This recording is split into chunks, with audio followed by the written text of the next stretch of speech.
Well, hi there. I am Andrea Watkins, and if you're listening to this while juggling 3 patient calls, checking in a couple patients, taking a payment, selling skincare, and trying to catch your doctor in between procedures, you might be working in an aesthetic practice. And I'm Blake Lucas, and this is Practiceland. This is not your doctor's podcast. Tell me a little bit about yourself. Like, where do you live? What's your current role? Yeah, absolutely. So I'm a Southern California native and currently live in Corona, California, if you know where that is. But I'm a father of twin boys. I currently work at PatientFi as a senior director of customer experience, and I've been there for about 7 years now or so. Is this your first role in aesthetics, or how long have you been in the aesthetics industry? I think that my experience in aesthetics really got started at a company called Alpheon back in the day. So I had a chance that was kind of my first foray into it. Before that, I had a lot of customer experience in a company called Apple. Who? Yeah, right. One of those. So I spent a good amount of time there, about another 8 years there. And so that's really got where my career started. So when you were in a senior role for customer experience at PatientFi, what does that mean? What I am in charge of is a team that takes care of every patient or provider question or technical support or issues when they do come up. And so, we have a great team of people that takes care of people interested in PatientFi applying for the very first time. Sometimes we're a little bit of a therapist and helping people deal with maybe the concerns of financing that they may have. We are a very busy team, that's for sure. I can imagine. And how many clients or practices do you support that use PatientFi? Right now, we have thousands of providers and tens of thousands of patients or borrowers of ours that are using our product. So definitely a lot of people out there that we're trying to help. What do you love the most about what you're doing now? I love the fact that PatientFi is making these types of procedures or treatments attainable for the average person, where in the past that may not have been the case, Hmm. and so we're able to provide is help that person get to where they really want to be, accomplish maybe the goals or the look that they're looking for, and provide that confidence.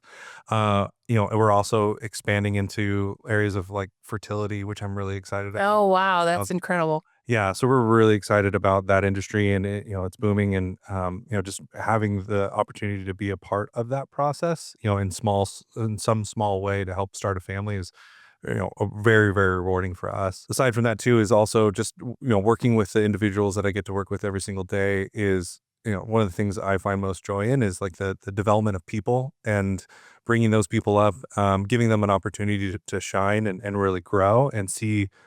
We've seen such tremendous growth that we've been able to promote so many employees internally, which is something I'm extremely proud of, that we're able to do that for everybody. Here we are. Yeah. We're doing Practiceland.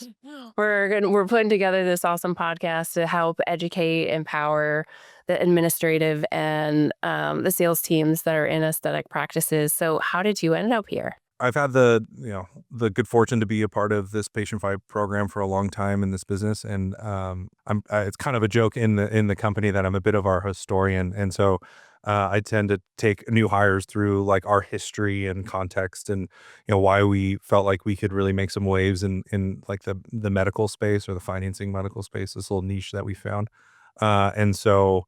I've just been lucky enough to be a part of that for so long, and had an opportunity to, maybe speak about my experience here and the things that I've maybe learned along the way that might be able to help and hopefully provide some value to some of the listeners or anyone that's watching.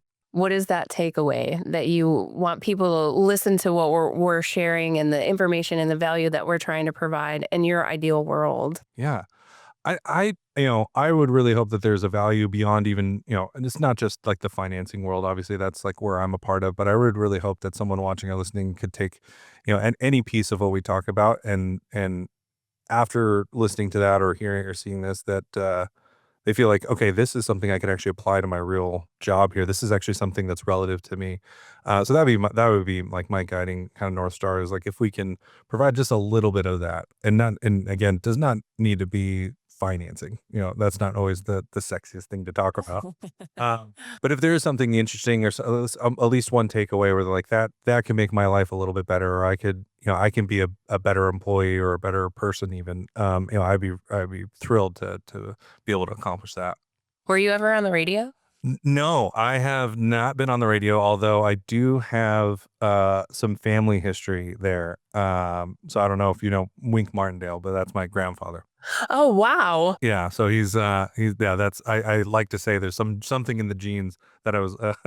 I wish I got into that a little bit. So today you sit before us with a headset and on your head and a mic, and Yeah. that's how you were born as well. Yeah. You came out of the womb, you were ready. Yeah, doing game shows and TV. Yeah, exactly. Mhm. I love it. Yeah. Perfect. So tell me, you obviously, I'm sure, deal with a lot of consumers, clients of PatientFi. Tell me, what's one of the craziest experiences that you've had with either a patient or a provider, one of your Oh my gosh. customers? We don't live in a perfect world, that's for sure. And there are some people that want to break the law a little bit. And we do have some interesting stories about identity theft and fraud. You know, we do our best to keep that at bay. And we have a lot of great tools to block that. But even so, there's, you know, when someone wants to break the law, they're going to try to break the law. So there are some interesting stories. There's one individual, I won't go into too many details, but there was one individual that I thought was really interesting. He did something kind of tricky. He had a similar name, or he has a very common name, and would steal the identity of other people with his same name. So it made it really easy to create IDs and things like that in those people's information. You just change the address, but the name's all the same. And so he stole the identity once of an FBI agent. And that was fascinating. So I worked really closely with that FBI agent to try to get as much information about this individual as we possibly could to get him indicted. They tapped his phone. They got into some of the data on his phone. The FBI did. And we actually were asked to come to be deposed in court in New York City. And so one of the FBI agents that was there talking about the case said that they were experiencing almost like a PTSD type symptom after seeing what was on this individual's phone. It's a fascinating story.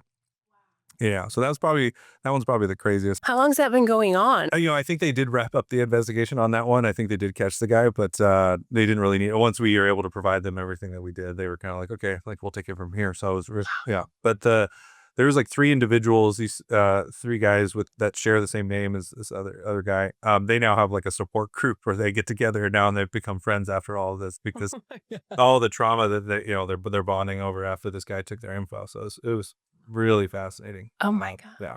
So Well, at least they'll have more, new people to send Christmas cards to in their little trauma bonding group. yeah, absolutely. Yeah, they've gotten very close, I think.